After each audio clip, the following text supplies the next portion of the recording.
मित्रों, कभी कभी संघ के लोगों के विषय में बहुत जानकारी न होने के कारण उनकी जीवन की जो ऊंचाइयां हैं उसको समझ पाना बहुत मुश्किल होता है, और कभी कभी तो एक आध बार जानने के बाद भी रजिस्टर नहीं होती है। मुझे स्मरण है, परम पूज्य डॉक्टर हेडगेवार जी की जन्म शताब्दी का समारोह हो रहा था। तब जो लोग हमारे वैचारिक विरोधी हैं, उन लोगों ने एक बहुत बड़ा अभियान चलाया था, और वो लगातार लिखते थे, बोलते थे, सेमिनारों में चर्चा करते थे। देखो ये आरएसएस वाले कैसे लोग हैं, ये डॉक्टर हेडगेवार को कौन जानता था, नागपुर में भी कोई पूछता नहीं था। एक बहुत मामूली आदमी को बहुत बड़ा बना करके, शताब्दी बना करके घूम रहे हैं, इस प्रकार की आलोचना होती थी। और मुझे याद है उस समय के हमारे सरसंघचालक परम पूज्य रज्जू भैया जी ने बहुत ही सटीक जवाब दिया था।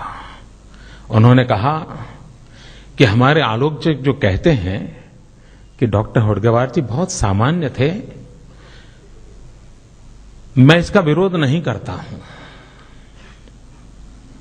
ये सही है कि पूरी संघ व्यवस्था में समाज के भीतर से आए हुए सामान्य लोग हैं।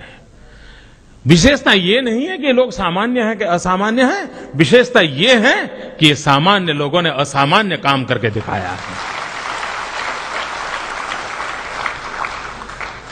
और जिनको सामान्य नजरों से देख सकते हैं, ऐसे लोगों ने असामान्य काम किया है।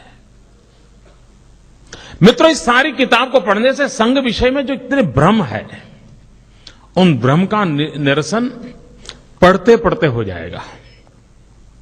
बहुत से ख्याल ऐसे हैं कि संघ यानी ये, संघ यानी वो, संघ यानी दिखना। बहुत सी बातें मैंने इसमें उल्लेख किया है। संघ के लोग यानी मीडियोकर, कोई बड़े प्रभावी लोग नहीं होते। मित्र, इस किताब को पढ़ने से अंदाज आएगा कि अपने आप को खपा देने वाले लोग कितने ऊंचे थे। एक जीवन भर, मित्रों, यानी एक जीवन, एक लक्ष्य आमतौर पर मुश्किल होता है। मित्रों, जयप्रकाश नारायण का राष्ट्रीय स्वयंसेवक संघ के साथ संबंध आया तो संघ की बैठकों में एक परंपरा रहती है, जब परिचय करते हैं तो वो अपना संघायु बताता है कि मेरा संघायु 30 साल, मेरा संघायु 25 साल, मेरा संघायु 20 साल। तो जयप्रकाश नारायण जी एक बार संघ की बैठक में आए, बातचीत हो रही थी, तो जयप्रकाश जी जब सुनने लगे, भैया क्या बोल रहे हो आप लोग संघायु, तो उनको समझाया गया कि जो बताता है मेरा संघायु 30 साल, मतलब ये 30 साल से ये काम कर रहा है। और तब जयप्रकाश जी ने उस बैठक में कहा था कि आमतौर पर व्यक्ति 5 साल 7 साल में नए नए किसी न किसी कार्य से जुड़ता हुआ अपने आप रास्ता बनाता रहता है। ये बहुत बड़े आनंद का विषय है कि एक ही विचार, एक ही कार्य, एक ही कार्य पद्धति के लिए 30-30 साल तक, 40-40 साल तक लोग खपे रहते हैं। ये अपने आप में एक बहुत बड़ी बात है। मित्रों, यहां जितने जीवन है, और मेरा सौभाग्य रहा है कि परम पूज्य डॉक्टर हेडगेवार जी को छोड़ करके जितने यहां चेहरे आप देख रहे हैं, इन सब की उंगली पकड़ करके चलने का मुझे सौभाग्य मिला है। यहां पर 2 पीढ़ी हैं। मोहनराव जी भागवत हैं, तो पीछे जो एक चित्र है उनके पिताजी मधुकर राव जी भागवत का है। वे गुजरात में प्रांत प्रचारक के नाते काम करते थे। और मैं तो कभी दावा करता हूं कि जितना प्रेम मोहनराव जी को मधुकर जी ने दिया है, उतना ही प्रेम मुझे प्राप्त हुआ है। ऐसे जीवनों के साथ जीने का अवसर मिला, और तब जाकर के मन करता था कि इन सब जीवनों को मैं बार बार स्मरण करूं, ताकि मुझे नई प्रेरणा मिले, मुझे नया उत्साह मिले, और उसमें से जाकर के इस ज्योतिपुंज की रचना हुई है। मैं पूज्य दीदी मां का बहुत आभारी हूं। मैंने सिर्फ दीदी मां को फोन किया था। आज कानपुर में उनकी सप्ताह का प्रारंभ हो रहा था।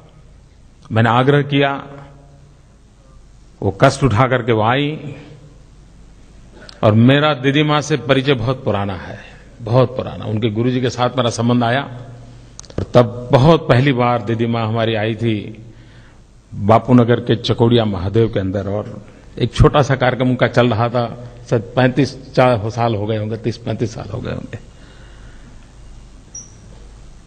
तब से मेरा नाता रहा है। दीदी माँ ने मुझे स्नेह दिया है।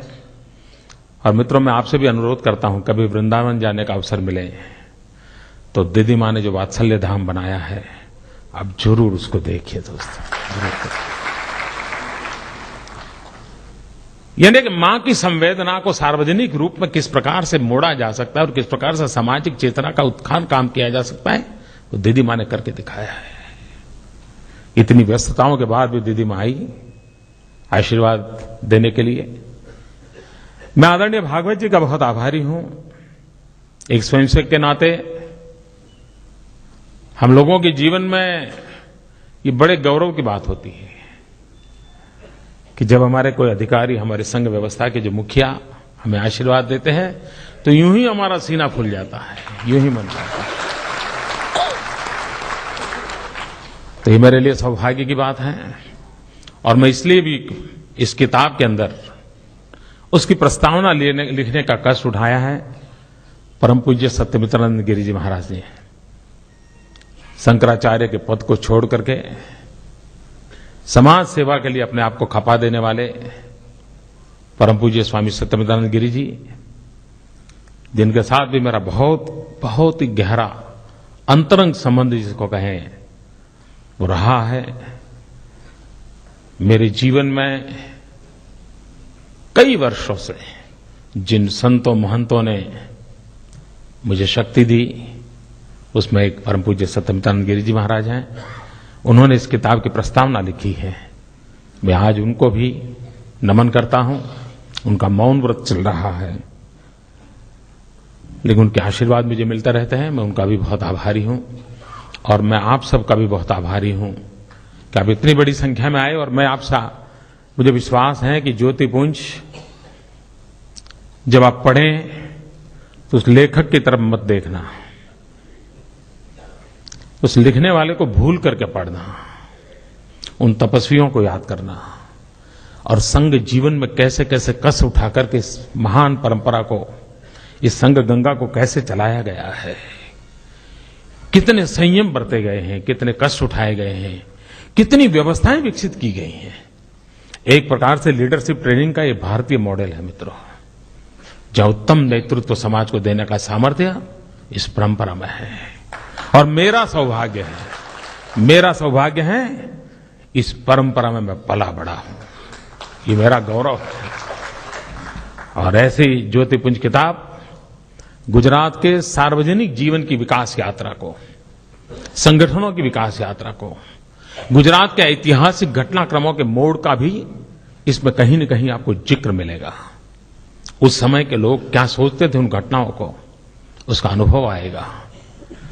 मैं फिर एक बार जिन महापुरुषों ने हमें बनाया है, हमारे जीवन को बनाया है, हर पल हमारा साथ दिया है, हमें आशीर्वाद दिए हैं, ऐसे सभी मनीषी जो मेरे पीछे जिनकी चित्र आप देख रहे हैं, मैं आज उनके प्रति फिर एक बार नमन करता हूं।